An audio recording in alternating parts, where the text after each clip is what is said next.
In this video, I'm going to show you how to rename layers in Pixlr quickly and easily so you can keep your projects organized and save time while editing. If you work with multiple layers, naming them properly can make a huge difference when you're trying to move, adjust, or delete the right element without confusion.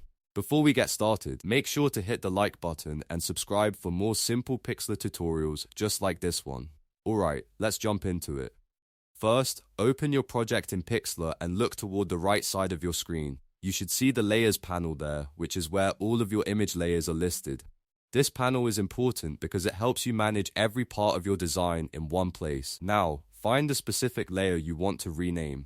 Each layer will appear as its own tile inside the panel. Once you've located the correct one, look for the three dots icon on that layer tile. Click those three dots to open the Layers settings menu. This menu gives you a few different options for managing that layer, including the ability to change its name.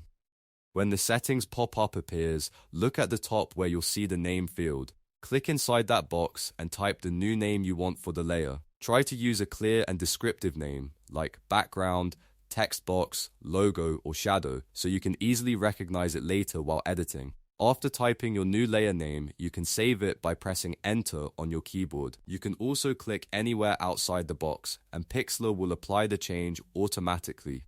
Once that's done, the layer will now show the new name inside the Layers panel. And that's really all there is to it. Renaming layers in Pixlr is a small step, but it can make your workflow much smoother and your editing process a lot more efficient.